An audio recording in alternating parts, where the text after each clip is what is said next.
ಅವ್ವ, ಅತ್ತೆ ಮತ್ತೆ ಮಾವಯ್ಯ ಎಷ್ಟು ಖುಷಿಯಾಗಿದ್ದಾರೆ ಗೊತ್ತಾ? ಹೌದೇ? ಯಾಕವಿ? ಅದೇ ವಸು ಅದಕ್ಕೆ ಮಗು ಬರ್ತಿದ್ಯಲ್ಲ, ಮನೆಗೆ ಒಂದು ಕಳೆ ಬಂದಂಗಿದೆ. ಮತ್ತೆ ಒಂದು ಹೊಸ ಜೀವ ನಮ್ಮನ್ನು ಬಂದು ಹತ್ಕೊಳ್ಳೋದು ಅಂದರೆ ಸುಮ್ಮನೆನಾ? ಅವ್ವ, ಹೆಣ್ಮಕ್ಳು ಜೀವನ ಮಕ್ಕಳು ಹುಟ್ಟಿದ ಮೇಲೆ ಪರಿಪೂರ್ಣ ಆಗೋದು ಅಂತ ನಂಗೀಗ ಅನಿಸ್ತಿದೆ. ಒಂದು ರೀತಿಲಿ ಅದು ದಿಟ್ವೆ, ಆದರೆ ಅದೇ ಪೂರ ದಿಟನೂ ಅಲ್ಲ. ಎಷ್ಟೋ ಜನ ಹೆಣ್ಮಕ್ಳಿಗೆ ಮಕ್ಕಳೇ ಆಗೋಕ್ಕಿಲ್ಲ, ಅಂಥವ್ರ ಜೀವನ ಬೇರೆ ರೀತಿಲಿ ಪೂರ್ತಿ ಆಯ್ತದೆ. ತಾಯ್ತನ ಅನ್ನೋದು ಮಕ್ಕಳು ಹುಟ್ಟೋದ್ರಿಂದ ಪೂರ್ತಿ ಆಗೋಕ್ಕಿಲ್ಲ. ಒಬ್ಬರ ಕಷ್ಟಕ್ಕೆ ಮನಸ್ಸು ಮಿಡಿಯೋಕೆ ಶುರು ಆಯ್ತದಲ್ಲ, ಅಲ್ಲಿಂದ ತಾಯ್ತನ ಶುರುವಾಯ್ತದೆ. ತಾಯ್ತನ ಅನ್ನೋದಕ್ಕೆ ಗಂಡು ಹೆಣ್ಣು ಅಂತ ಭೇದ ಭಾವ ಇಲ್ಲ. ಅಯ್ಯೋ, ನಾನು ನೋಡು ಯೋನೇನೋ ಮಾತಾಡೋಕ್ಕೆ ಶುರುವಾಗ್ಬಿಟ್ಟೆ. ಹಾಗೇನಿಲ್ಲ ಅವ್ವ, ನೀನು ಮಕ್ಕಳಾಗಿ ನಾವು ನೀನು ಒಂದು ಕನಸಾದರೂ ಈಡೇರಿಸಿದೀವ? ಅಯ್ಯೋ, ಈಗ ಯಾಕದು ಬಿಡು. ಇಲ್ಲ, ಹೇಳವ. ನೀನು ತೆಪ್ಪು ತಿಳ್ಕೊಳಕ್ಕಿಲ್ಲ ಅಂದರೆ ಉದಾಹರಣೆ ಸಮೇತ ಹೇಳ್ತೀನಿ. ಬೇಸರ ಇಲ್ಲ ತಾನೆ? ಇಲ್ಲ, ಹೇಳು. ನಿಮ್ಮ ಅವ್ವಂಗೆ ನೀನು ಮಾತು ಕೊಟ್ಟಿದ್ದೆ, ಗಂಡೈಕ್ಳು ಮಾತ್ರನೇ ದೊಡ್ಡ ದೊಡ್ಡ ಕೆಲಸಗಳು ನೌಕರಿಗಳು ಮಾಡೋದು. ನಾನು ಮಾಡಿ ತೋರಿಸ್ತೀನಿ ಅಂತ ಹೇಳಿದ್ದೆ. ದೊಡ್ಡ ಆಫೀಸರ್ ಆಗೋ ಕನಸು, ಆ ಕಿಚ್ಚು ಈಗ ಎಲ್ಲೋಗದೆ? ಹಾಂ, ನಿನಗೆ ಗೊತ್ತಿಲ್ದಂಗೆ ನಿನ್ನ ಮಗಿನ ಕಡೆ ನಿನಗೆ ತಿರ್ಕೊಂಡಿಲ್ವೇ? ಎಲ್ಲ ಹೆಣ್ಮಕ್ಳಂಗೆ ನೀನು ಒಬ್ಳಾಗಕ್ಕೆ ಹೊಂಟಿದೀಯ. ಅದೇನು ತೆಪ್ಪು ಅನ್ನೋಕ್ಕಿಲ್ಲ ನಾನು, ಆದರೆ ಇದ್ಯೆ ಅನ್ನೋ ಶಕ್ತಿ ನಿನ್ನ ಕೈಯಾಗಿದ್ರೂ ಸಾಧನೆ ಮಾಡದೆ ಸುಮ್ಕಾಗ್ಬಿಟ್ಟಲ್ಲ, ಅದು ಯಾಕೋ ನನಗೆ ಸರಿ ಅನ್ನಿಸ್ನಿಲ್ಲ. ಅದು ನಿಂಗೆ ನೋವಾಗಲಿ ಅಂತ ನಾನು ಹೇಳ್ತಾ ಇರೋದಲ್ಲ ಸ್ನೇಹ.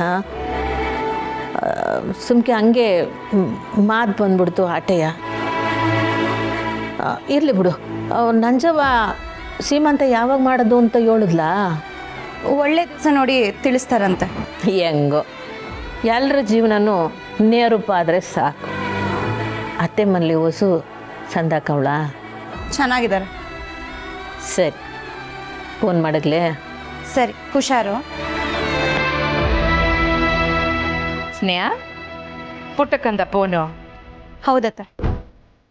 ವಸೋದಕ್ಕೆ ವಿಷಯ ಕೇಳಿ ಅವನು ಖುಷಿ ಪಟ್ಲು. ಈ ಕೂಸು ಅನ್ನೋ ಇಸಿಯನೇ ಖುಷಿ ಅಲ್ವೇ ಸ್ನೇಹ? ಹೆಣ್ಣು ತಾಯಿಯಾಗಿ ಬದಲಾಗೋ ಮಾತ್ರವಾದ ಘಟ್ಟ. ಅದ್ರ ಅನುಭವನೇ ಬ್ಯಾರೆ ಬಿಡು. ಅತ್ತೆ, ನಿಜವಾಗ್ಲೂ ಹೆಣ್ಣು ತಾಯಿ ಆದ್ಮೇಲೆ ಅಷ್ಟೊಂದು ಬದಲಾಗ್ತಾಳ? ಅದನ್ನ ನಾನು ಹೇಳಿದ್ರೆ ಬರೀ ಮಾತಾಗ್ತೈತೆ ಆಟೆಯ. ಇನ್ ಸ್ವಲ್ಪ ದಿನದಾಗೆ ನಿಂಗೆ ಗೊತ್ತಾಗ್ತೈತೆ ಬಿಡು. ಅತ್ತೆ, ಸದ್ಯಕ್ಕೆ ನಂಗೆ ಅನಿಸ್ತಿರೋದು ಇಷ್ಟ. ಮಗು ಒಂದು ಒಳ್ಳೆ ಸಂಬಂಧದ ಪ್ರತೀಕ. ಅದಕ್ಕೆ ಎಲ್ಲನೂ ಮರೆಸೋ ಶಕ್ತಿ ಇದೆ ಅಂತ ಅನಿಸ್ತಿದೆ. ನಿನ್ಗೂ ತಾಯಿ ಆಗ್ಬೇಕು ಅನ್ನೋ ಆಸೆ ಐತೆ ಅನ್ನೋದು ನನಗೆ ಗೊತ್ತು. ಆದಷ್ಟು ಬಿರ್ನೆ ಈ ಮನೆಗೆ ಒಬ್ಬ ವಾರಸುದಾರ ಕೊಡ್ತೀಯಾದ್ರೆ.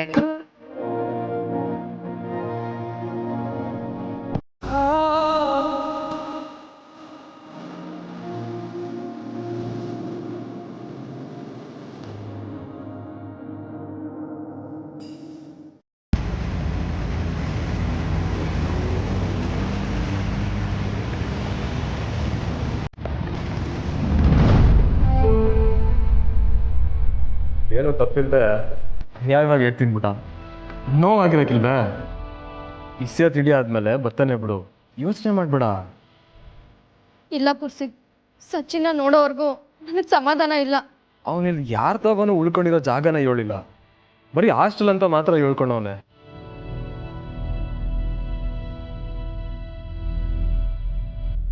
ಸುಮಾ, ಮಾನನ್ ಜೊತೆ ಎಲ್ಗೆ? ಕಾಲೇಜ್ ಸೇರ್ಕೋಬೇಕಾದ್ರೆ ಅವನ ಅಡ್ರೆಸ್ ಎಲ್ಲ ಕೊಟ್ಟಿರ್ತಾನಲ್ವೇ ನವಿ, ಅದನ್ನ ಇಸ್ಕೊಳಮ್ಮ. ಬಾ ಬಾ.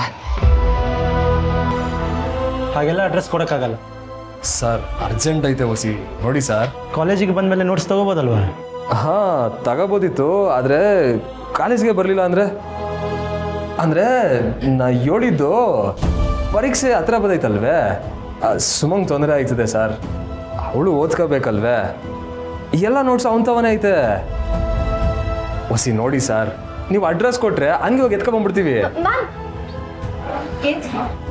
ಮ್ಯಾಮ್ ಅದು ಮೇಡಮ್ ಅದು ಆರ್ಯನ್ ಸರ್ ಇಂಟರ್ನಲ್ಸ್ ಐತೆ ಅಂತ ಹೇಳೋರೆ. ಸುಮನ್ ನೋಟ್ಸ್ ಎಲ್ಲ ಸಚಿನ್ ತಗೊಂಡೋಗ್ಬಿಟ್ಟವನೆ. ಅದನ್ನು ಯೂಸ್ಕೊಳ್ಳೋಕೆ ಅಡ್ರೆಸ್ ಕೇಳಿದ್ರೆ ಕೊಡ್ತಾ ಇಲ್ಲ. ಕೊಡಿ ನಾಗರಾಜ್, ಮೇಡಮ್ ಅದು ಏನೂ ತೊಂದರೆ ಆಗಲ್ಲ. ಅವರೆಲ್ಲ ಕ್ಲಾಸ್ಮೇಟ್ಸ್. ಅಡ್ರೆಸ್ ಕೊಡಿ. ಸರಿ ಮೇಡಮ್, ಅಡ್ರೆಸ್ ಬರ್ಕೊಳ್ಳಿ.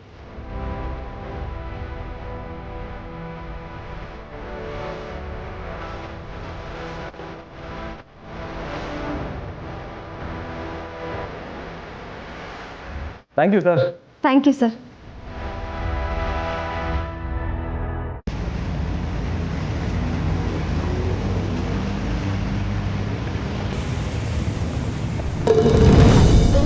ಒಂದು ಹೆಣ್ಣು ತಾಯಿ ಆಗೋದು ಯೋಟ್ ಮುಖ್ಯನೋ ಹಂಗೆ ಓದಿ ಗುರಿ ಸಾಧಿಸೋದು ಆಟೆ ಮುಖ್ಯ. ಇದ್ರ ಬಗ್ಗೆ ನಿಂಗೆ ಏನು ಅನಿಸ್ತೈತೆ ಸ್ನೇಹ? ಒಂದ್ ಹೆಣ್ಣು ಮದುವೆ ಆಗಿ ಅತ್ತೆ ಮನೆಗೆ ಹೋಗಿ ಗಂಡಂಗೆ ಒಳ್ಳೆ ಹೆಂಡತಿಯಾಗಿ ಅತ್ತೆಗೆ ತಕ್ಕ ಸೊಸೆಯಾಗಿ ಮನೆಗೆ ಬಂದವ್ರಿಗೆಲ್ಲ ಕಾಫಿ ಕೊಟ್ಟು ಮನೆ ಚಾಕರಿ ಮಾಡ್ಕೊಂಡಿರೋದೆ ಬದುಕಲ್ಲ ಅಲ್ವಾ ಸ್ನೇಹ? ನಾನು ಮದುವೆ ಆಗಿ ಮನೆಗೆ ಬಂದೀನಿ, ಸೊಸೆಯಾಗಿ ನನ್ನ ಜವಾಬ್ದಾರಿನ ತಕ್ಕಬೇಕು ಅಂತ ಅನ್ಕೊಂಡು ನಿನ್ ಕನಸುಗಳನ್ನ ಸಾಯಿಸೋದು ಎಷ್ಟು ಸರಿ ಸ್ನೇಹ? ಇಲ್ಲ ಅತ್ತೆ, ನನ್ನ ಕನಸಿಗಿಂತ ಈ ಮನೆ ಖುಷಿನೇ ನನ್ನ ಮುಖ್ಯ. ಇಲ್ಲ ಕಣವ, ನಾನು ಹಿಂಗೆ ಒಂದು ಮಾತು ಯಾವಾಗಲೂ ಹೇಳ್ತಿದ್ದೆ, ನೆನಪಿದೆಯೇ? ದುಡುಕ್ಬಾರ್ದು ಅಂತ. ಆದ್ರೆ ಈಗ ಓದಿ ನಿಲ್ಸಿದಾಗೆ ನೀನೆಲ್ಲೋ ದುಡುಕ್ತಿದ್ಯಾ ಅಂತ ದಿಗ್ಲಾಯ್ತಿದೆ ಕಣವ.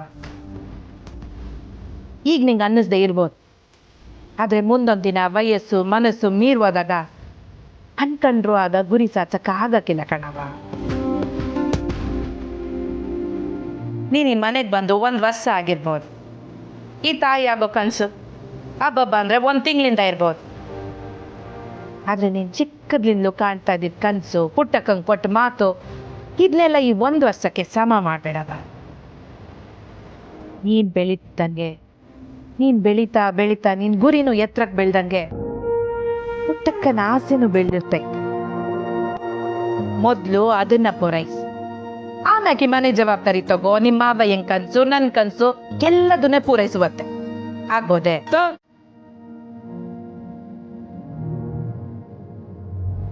ಮದುವೆ ಆದ್ಮ್ಯಾಕೆ ಅದೇಟೋ ಜನ ಹೆಣ್ಮಕ್ಳು ಅತ್ತೆ ಮನೆಯವರಿಂದ ಗಂಡಂದ್ರನ್ನ ದೂರ ಮಾಡಬೇಕು ಅಂತಾನೆ ಕಾಯ್ತಾ ಇರ್ತಾರೆ. ಆದ್ರೆ ನೀನು ಈ ಮನೆ ಸಂದಾಕಿರ್ಲಿ ಅಂತ ನಿನ್ನ ಕನಸನ್ನೇ ಬಲಿ ಕೊಡ್ತಿದ್ಯಾ. ಸ್ನೇಹ, ನಿನ್ ಬಗ್ಗೆ ನನಗೆ ಸ್ಯಾನೆ ಹೆಮ್ಮೆ ಅನಿಸ್ತೈತೆ ಕಣವ. ನಿನ್ಗೆ ಹೆಂಗೆ ಈ ಬಂಗಾರಮ್ಮನ ಸೊಸೆ ಅಂತ ಕರ್ಸ್ಕೋಬೇಕು ಅನ್ನೋ ಆಸೆ ಐತೋ, ಈ ಬಂಗಾರಮ್ಮಂಗೂ ಹಂಗೆ ಒಂದು ಆಸೆ ಐತೆ. ಈ ಬಂಗಾರಮ್ಮ ಸ್ನೇಹನ ಅತ್ತೆ ಅಂತ ಕರ್ಸ್ಕೊಳ ಅಂಬ್ಲ.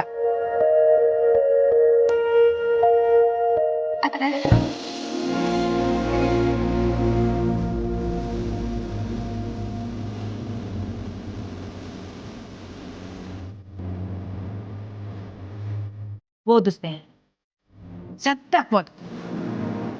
ಅನ್ಯಾಯನ ತಡೆಯೋ ಶಕ್ತಿ ಇರೋಳ್ಗೆ ಕಾನೂನಿನ ಬೆಂಬಲನು ಸಿಕ್ಬಿಟ್ರೆ ಹೆಂಗಿರ್ತೈತೆ ಯೋಳು. ಒಂದು ಕಾಲದಲ್ಲಿ ದೇಶದಾಗೆ 100 ಜನ ಹೆಣ್ಮಕ್ಳನಾಗೆ ಒಬ್ರು ಗುರಿ ಸಾಧಿಸೋದು ದೊಡ್ಡ ಇಸಿ ಅನ್ನಿಸ್ಕೊತಾ ಇತ್ತು. ಆಮ್ಯಾಗ ಕಾಲ ಬದಲಾಯ್ತಾ ಮುಂದಕ್ಕೂ ಆಯ್ತಾ. ಆ 1 ಹೋಗಿ 10, 10 ಹೋಗಿ 50, ಆ 50 ಹೋಗಿ 20, 100ಕ್ಕೆ 100 ಜನನು ಯೋನನ ಸಾಧಿಸ್ಬೇಕು ಅನ್ನೋ ಛಲನ ಮನಸ್ಸನ್ನು ಮಾಡ್ಕೊಂಡಿರ್ತಾರೆ. ಅಂಥವ್ರಿಗೆಲ್ಲ ಗುರಿ ಮುಟ್ಬೋದು ಅನ್ನೋದನ್ನ ನೀನ್ ಸಾಧಿಸಿ ತೋರ್ಸವ. ಒಬ್ಬ ಗಂಡ್ಸು ಮಾಡೋ ಎಲ್ಲ ಕೆಲಸನೂ ಅವನಿಗೆ ಸರಿ ಸಮಾನವಾಗಿ ಸರಿಸಾಟಿಯಾಗಿ ಮಾಡೋ ಶಕ್ತಿಶಾಲಿ ಜೀವ ಹೆಣ್ಣು ಅನ್ನೋದನ್ನ ನೀನೆಲ್ರಿಗೂ ತೋರ್ಸವ.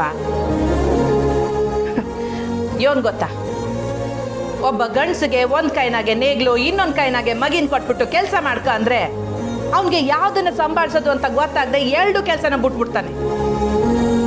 ಅದೇ ಒಂದು ಹೆಣ್ಣಿಗೆ ಒಂದ್ ಕೈನಾಗೆ ಮಗಿ ಇನ್ನೊಂದ್ ಕೈನಾಗೆ ರಾಜ್ಯ ಕೊಟ್ ನೋಡು. ಬೆನ್ನಿಗೆ ಮಗಿನ ಕಟ್ಕೊಂಡು ಸಾಮ್ರಾಜ್ಯನೇ ಆಳ್ತಾಳೆ. ಅದು ಅದು ಒಂದು ಹೆಣ್ಣಿಗಿರೋ ತಾಕತ್ತು. ಅಂತ ತಾಕತ್ತಿರೋ ನೀನು ಗುರಿನ ಮರೆಯೋದು ತೆಪ್ಪಲ್ವೇ ಸ್ನೇಹ? ಹೆಣ್ಮಕ್ಳಿಗೆ ಸೇರೋ ಮನೆ ಅವಳಿಗೆ ಬೆನ್ನೆಲ್ಬಾಗಿರ್ಬೇಕೇ ಹೊರ್ತು ಕಾಲಿನ ಸರ್ಪಳಿ ಆಗಿದ್ದಲ್ಲ. ಕೇಳು, ಈಗ್ಲ ನಾನು ನಿನ್ನ ಮನಸ್ಸನ್ನ ಬದಲಾಯಿಸಿ ಪರೀಕ್ಷೆಗೆ ಕೂತ್ಕತ್ತೀಯ ಅಲ್ವೇ? ಹ್ಞೂ ಮತ್ತೆ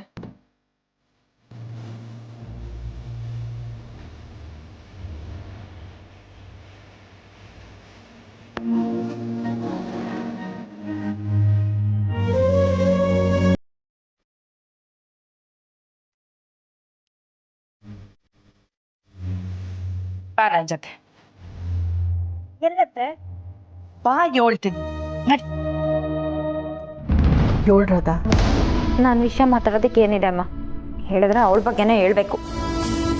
ನನ್ನ ಹೆಸರು ಇಟ್ಕೊಂಡು ಆ ಸ್ನೇಹನೂ ಅದಕ್ಕೇನು ನಿನ್ಗೇನಾದ್ರು ತೊಂದರೆ ಕೊಡ್ತಾವ್ರಾ? ಅತ್ತೆದೇನೂ ಇಲ್ಲ ಅಮ್ಮ, ಅತ್ತೆನ ಸುಲಭವಾಗಿ ನಂಬಿಸ್ಬೋದು. ಆದರೆ ಈ ರಾಕ್ಷಸಿ ಇದ್ದಾಳಲ್ಲ, ಅವಳಿಗೆ ನಮ್ಮ ಬಗ್ಗೆ ಎಲ್ಲನೂ ಗೊತ್ತು. ನನ್ನ ಹತ್ರ ಬಂದು ಏನಂದ್ಲು ಗೊತ್ತಾ? ನಿಮ್ಮಮ್ಮನೂ ಈ ಮನೆಗೆ ಬಂದಿದ್ರೆ ನನಗೆ ತುಂಬ ಅನುಕೂಲ ಆಗ್ತಿತ್ತು, ನೀವಿಬ್ರು ಮಾಡಿದ ಕಿತಾಪತಿಯಿಂದಾನೇ ಅಲ್ವಾ ಇವತ್ತು ನಾನು ಅತ್ತೆ ಹೀಗಿರೋದು ಅಂದ್ಲು. ಎಲ್ಲ ಇವಳ ಸಾನೆ ಹೆಚ್ಕೊಂಡ್ಬಿಟ್ಟವಳೆ. ಅದಕ್ಕೆ ನೀನೇನು ಹೇಳ್ದೆ? ಅತ್ತೆನೇ ನಿನ್ನನ್ನು ಈ ಮನೆಯಿಂದ ಒದ್ದು ಓಡಿಸೋ ಹಾಗೆ ಮಾಡ್ತೀನಿ, ನೋಡ್ತಾ ಇರು ಅಂದೆ. ಆದರೂ ಅಮ್ಮ, ನಾವು ತುಂಬ ಹುಷಾರಾಗಿರ್ಬೇಕು. ಒಂದು ಚೂರು ಯಾಮಾರಿದ್ರೆ ನನ್ನನ್ನು ಈ ಮನೆಯಿಂದನೇ ಓಡಿಸ್ಬಿಡ್ತಾಳೆ. ಯಾವುದಕ್ಕೂ ನೀನು ಹುಷಾರಾಗಿರು. ಕೊಡಿ ಫೋನ್ ಕೊಡು. ಅವರಾದ ಸ್ನೇಹಿ ಅಂತವಳು ಅಂತ ನೀನು ಗೊತ್ತಿಲ್ವೇನವ? ನೀನು ಬೇಕಾದರೆ ಬಂಗಾರಮ್ಮನಾಗೂ ಆಗತ್ತು, ಅವಳನ್ನ ಹೊಲಿಸ್ಕೋಬೋದು. ಆದರೆ ಇವಳು ಹಂಗಲ್ಲ, 10 ಬಂಗಾರಮ್ಮ ಇದ್ದಂಗೆ ಎಲ್ಲನೂ ತಿಳ್ಕೊತಾಳೆ. ಆದರೆ ಯಾವ ಸಮಯದಾಗ ಏನು ಮಾಡ್ತಾಳೆ ಅನ್ನೋದೇ ಗೊತ್ತಾಗಕ್ಕಿಲ್ಲ. ನನಗೂ ಅದೇ ಟೆನ್ಷನ್ನು. ಟೆನ್ಷನ್ ಮಾಡ್ಕೋಬೇಡ. ಈಗ ನಿಮ್ಮವ್ವ ಹೊರಗೆ ಬಂದವಳೆ, ನೀನು ಆಚೆಗೆ ಬಂದ್ಬಿಟ್ರೆ ನೀನು ಪ್ಲ್ಯಾನ್ ಮಾಡೋಕ್ಕಾಗಕ್ಕಿಲ್ಲ. ಅದಕ್ಕೆ ನನಗೆ ಹೇಳ್ತೀನಿ ಕೇಳ್ಕೊ, ಬೇಕಿನ ಮರಿಯಂಗೆ ಯಾವುದಾದ್ರೂ ಮೂಲೆ ಸೇರ್ಕೊಂಬಿಡು. ಅದೆಂಗಾಗುತ್ತೆ? ಸುಮ್ಮನೆ ಅದಕ್ಕೆ ಸಾಧ್ಯನೇ ಇಲ್ಲ. ಅವಳು ನನಗೆ ಸವಾಲು ಹಾಕಿದ್ದಾಳೆ. ನಾನು ಅವಳ ಸವಾಲಿಗೆ ಉತ್ತರ ಕೊಡಲಿಲ್ಲ ಅಂದರೆ ನಾನು ಇದ್ದು ಸತ್ತಂಗೆ. ಹಂಗಾರೆ ಏನು ಮಾಡಬೇಕು ಅಂದ್ಕೊಂಡಿದ್ಯಾ? ನಮ್ಮಿಂದನೇ ಆ ಸ್ನೇಹಂಗೆ ಬಂದಿರೋ ಒಳ್ಳೆ ಹೆಸರನ್ನ ಬಂಗಾರ ಅತ್ತೆ ಹತ್ರ ನಮ್ಮಿಂದನೇ ಕೆಡಿಸ್ಬೇಕು. ಒಂದು ಸತಿ ಅತ್ತೆ ಆ ಸ್ನೇಹನ ಮುಂದೆ ಸೋತ್ರೆ ಅವರಾಗೇ ನಮ್ಮ ಹತ್ರ ಬರ್ತಾರೆ. ಅದೇನೋ ಸರಿ ಕಣವ. ಹಂಗಾರೆ ಹೆಂಗೆ ಕೆಲಸ ಮಾಡ್ತೀಯ? ಈಗ ನಮ್ಮ ಕಣ್ಮುಂದೆ ಇರೋದು ಹೊಸ ಸೀಮಂತ, ಅದರಲ್ಲೇ ಏನಾದರೂ ಆಟ ಆಡಬೇಕು. ಮಗಳ ವಿಷಯಕ್ಕೆ ಬಂದರೆ ಅತ್ತೆ ಗೊತ್ತಲ್ಲ. ಒಳ್ಳೆ ಪಿಲಾನೆ ಮಾಡಿದ್ಯಾ. ನೀನು ಅನ್ಕೊಂಡಂಗೆ ಏನಾದರೂ ಸೀಮಂತದಲ್ಲಿ ನಡೆದ್ಬಿಟ್ರೆ ಆಮೇಲೆ ಅವರಿಬ್ರು ಬೇರೆ ಬೇರೆ ಆಗ್ಬಿಡ್ತಾರೆ. ಸರಿ ಆಯಿತು, ನಾನು ನಿಮಗೆ ಆಮೇಲೆ ಕಾಲ್ ಮಾಡ್ತೀನಿ. ಸರಿ ಕಣವ, ಹಾಂ ಮಾಡಿ. ಅವ್ವ, ಯಾಕೆ ಫೋನಲ್ಲಿ ಮಾತಾಡ್ತಿದ್ದೆ?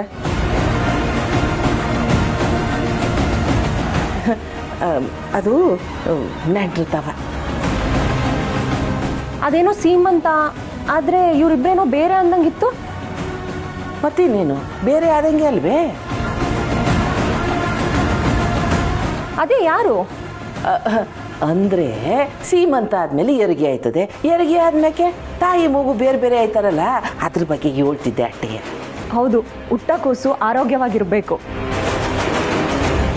ಅವ್ವ, ಆಚಾರಿ ತಾವ ಬೆಳಿಗ್ಗೆಜ್ಜೆ ಮಾಡ್ಸಕ್ಕೆ ಹಾಕಿವ್ನಿ. ನೀ ಏನಾದರೂ ಅವ್ನ ಅಂಗಡಿ ತಾವ ಹೋದ್ರೆ ಅದನ್ನು ಎತ್ಕೊಂಡ್ಬಿಡು. ಸರಿ ಕಣ.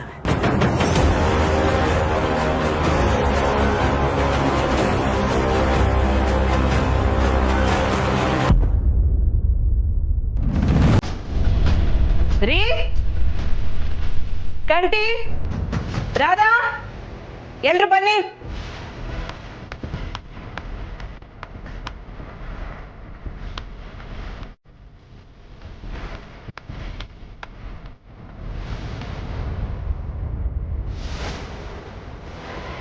ಅತ್ತೆ ಕೈ ಹಿಡ್ಕೊಂಡು ಕರ್ಕೊಂಡ್ ಬಂದಿದ್ದಾರೆ ಅಂದರೆ ಏನೋ ಕೆಲಸ ಮಾಡಿ ಸಿಕ್ಕಾಕೊಂಡಿದ್ದಾಳೆ ಅನ್ಸುತ್ತೆ. ಅದಕ್ಕೆ ಅತ್ತೆ ನಮ್ಮನ್ನೆಲ್ಲ ಕರೆದಿದ್ದಾರೆ ಅಂತ ಅನಿಸ್ತಿದೆ. ಯಾಕವ್ವ ಏನಾಯ್ತು? ನಿಮ್ಮಪ್ಪ ಏನು ಬರಲಿ ಹೇಳ್ತೀನಿ. ಅಲ್ಲವ ಇಸೆ ಏನಂತ ಹೇಳಿದ್ರೆ? ಇನ್ನೇನಿರುತ್ತೆ ಮಾವ, ಅತ್ತೆಗೆ ಇಷ್ಟ ಇಲ್ದಿರೋ ಏನೋ ಕೆಲಸ ಮಾಡಿರ್ತಾಳೆ, ಅದಕ್ಕೆ ಅತ್ತೆ ಕೋಪ ಬಂದಿರುತ್ತೆ. ನನ್ನನ್ನು ಅರ್ಥ ಮಾಡ್ಕೊಂಡವಳು ನೀನೇ ನೋಡು.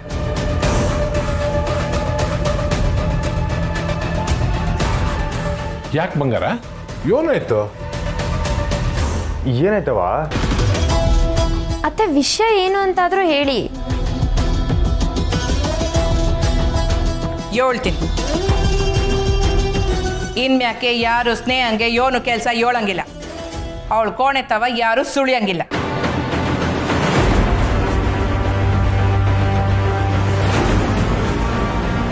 ಹಂಗೆ ಅವಳು ತವ ಯಾರು ಮಾತಾಡಂಗೂ ಇಲ್ಲ. ಯಾಕವ ಸ್ನೇಹ ಅಂತದೇನು ಮಾಡವ್ರೆ?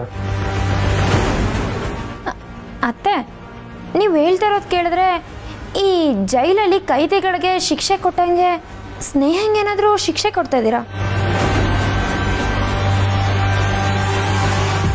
ಯಾಕೆ ಬಂಗಾರ, ನಾವು ಯಾಕೆ ಮಾತಾಡ್ಬಾರ್ದು? ಯಾಕೆ ಅಂದರೆ ನನ್ನ ಸೊಸೆ ಪರೀಕ್ಷೆಗೆ ಸಿದ್ಧ ಆಗ್ತಾವಳೆ, ಅದಕ್ಕೆ.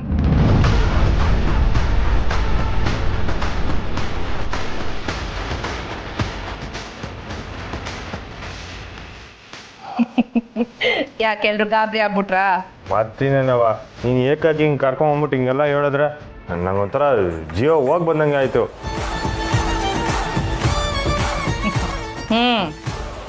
ನೀನೆಂಡ್ರು ದೊಡ್ಡ ಆಫೀಸರ್ ಆಗೋ ಪರೀಕ್ಷೆಗೆ ತಯಾರಿ ಮಾಡ್ಕೊತಾವಳೆ, ಅದಕ್ಕೆ ಹೆಚ್ಚಿನ ಸಮಯ ಓದ್ಕೋಬೇಕಾಯ್ತದೆ. ಅಂಥದ್ರಾಗೆ ಇವಳು ಮನೆ ಕೆಲಸ, ತಿಂಡಿ, ಅಡುಗೆ, ಮಾತು, ಹರಟೆ ಅಂತ ಕುಂತ್ಕೊಂಡ್ರೆ ಆಗಕ್ಕಿಲ್ಲ. ಅದಕ್ಕೆ ಎಲ್ರಿಗೂ ಗೊತ್ತಾಗ್ಲಿ ಅಂತಲೇ, ಅದ್ರಾಗೂ ನಿನಗೆ ಗೊತ್ತಾಗ್ಲಿ ಅಂತಲೇ ಎಲ್ರೂ ಕರೆದು ಹೇಳಿದ್ದು. ತಿಳಿತಿಲ್ಲದವ್ರೆ, ಬಂಗಾರಮ್ಮನ ಸೊಸೆನ ಇನ್ನು ಮ್ಯಾಗೆ ಯಾರೂ ಅಡಚಣೆ ಮಾಡಂಗಿಲ್ಲ. ಅಲ್ಲವ ವಸ್ತಿನೂ ಮಾತಾಡಂಗಿಲ್ವೇ? ಸ್ನೇಹ ಸಾಧನೆ ಮಾಡಕ್ ಹೊಂಟಾಳೆ. ಈಗ ನೀನು ಬಂಗಾರಮ್ಮನ ಮಗನಂಗೆ ಗಂಭೀರವಾಗಿದ್ರೆ ಆಟೆ ಸಾಕು. ಅಲ್ಲವ ಆದರೂ ಸರಿ ಅವ, ನೀನು ಹೆಂಗೆ ಹೇಳ್ತೀಯೋ ಹಂಗೆ.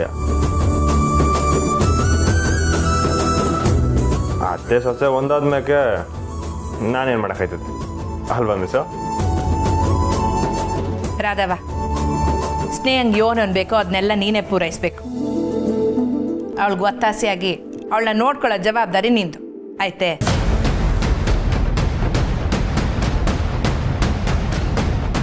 ನಾನೇನು ಇವಳು ಕೆಲಸದವಳ? ಸರಿ ಅತ್ತೆ.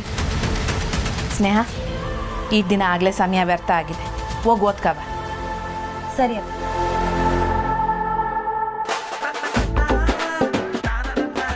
ಓ ಮಗ, ಬರ್ಲ ಇಲ್ಲಿ. ನೀನೆಲ್ಲಿಗ್ಲ ಹೊಂಟೆ? ಅವ ಕೊನೆಗೆ ಅವಳ ಪರೀಕ್ಷೆ ಮುಗಿಯೋ ಗಂಟ ಯಾರು ಅವಳಿಗೆ ತೊಂದರೆ ಕೊಡಂಗಿಲ್ಲ ಅಂತ ಈಗ ತಾನೇ ಹೇಳಿಲ್ವೇ? ಅಯ್ಯವ್ವ ನಾನು ತೊಂದರೆ ಕೊಡೋಂಗಿಲ್ಲ, ಬೇಕಾದ್ರೆ ಮಿಸ್ನೇ ಕೇಳಿ. ನನ್ನ ಕೋಣೆಗೆ ಯಾಕೆ ಹೋಯ್ತಿದ್ದೀರ ಅಂದ್ಕೊಂಡ್ರೆ, ಈಗ ಮಿಸ್ ಓದಿ ತೂಗುಡಿಸ್ಬಿಟ್ರೆ ಅವ್ನು ನೆಬ್ಬಿಸೋಕೆ ಬರ್ಬೇಕಲ್ವೇ, ಅದಕ್ಕೆ ಹೋಯ್ತಿದ್ದೆ. ಆ ರೀತಿ ತೂಕಡ್ಸ್ ಬೀಳ ಹುಡುಗಿ ಅಲ್ಲ ಅವಳು. ನೀನು ಊಟಕ್ಕೆ ನಡಿ, ಹೋಗವ, ನೀನು ಓದ್ಕೋವಾಗ. ರಾಧವ, ಹೋಗ್ ಸ್ನೇಹನ್ ಕೋಣೆಗೆ ನೀನು ಊಟ ತಕೊಂಡಾಗ ಕೊಡು. ಸ್ನೇಹ, ಹೋಗಿ ಓದ್ಕೋ ಹೋಗವ. ಹಾಂ. ಅವ ಓದ್ಕೊಂಡಾದ್ಮೇಕು ಮಾತಾಡಂಗಿಲ್ವೇ? ಉಗ್ಲ ಪರೀಕ್ಷೆ ಮುಗಿಯೋಗಂಟ ಆಟೆಯ ನಡಿಲ್ಲ ನೀನು, ಅಲ್ಲವ ಬಾ ನನ್ನ ಜೊತೆ. ನಡಿ ನಡಿ.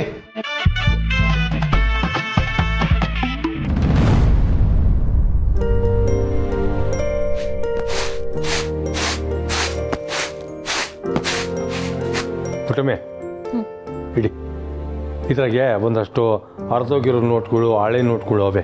ಕೊಟ್ಟರೆ ಯಾರು ತಗೋತಾ ಇಲ್ಲ, ಬ್ಯಾಂಕವ್ರು ತಗೋತಾರೆ. ವಾರದ ಕಲೆಕ್ಷನ್ ಕಟ್ತೀನಲ್ಲ ಅವಾಗ ಇದನ್ನು ಸೇರಿಸ್ಕೊಟ್ಬಿಡ್ತೀನಿ. ಅದುವರೆಗೂ ಜೋಪಾನವಾಗಿರಲಿ. ಹಾಂ, ನಾಳೆ ಪಲಾವು ಬಟಾಣಿ ಕಡಿಮೆ ಐತೆ, ಇನ್ನೊಂದಷ್ಟು ಐಟಮ್ಗಳು ತರಬೇಕು. ನಾನು ಮಾರ್ಕೆಟ್ಗೆ ಹೋಗಿ ತಗೊಂಡ್ಬಿಡ್ತೀನಿ. ಮುತ್ತು ಮೆಸ್ನಾಗವನೇ. ಸುಮ್ಮ ಬಂದ್ಲಾ? ಬಂದಿಲ್ಲ. ಕಾಲೇಜಿಂದ ಬಂದ್ಮ್ಯಾಕೆ ಮೆಸ್ ಕಡೆ ಬರಲಿಲ್ಲ, ಅದಕ್ಕೆ ಕೇಳಿದೆ. ಬಂದೋಳು ಏನಾರು ತಿನ್ಲಾ ಇಲ್ವಾ? ಒಂದಿಲ್ಲ ಅಂತ ಹೇಳ್ತಾ ಇವ್ನಿ. ಬಂದಿಲ್ವಾ? ನೀನು ಹೋಗಿ ನಾಳೆಗೆ ಏನು ಬೇಕೋ ಅದು ವ್ಯವಸ್ಥೆ ಮಾಡ್ಕೋಬೋಗು. ಹ್ಞೂ.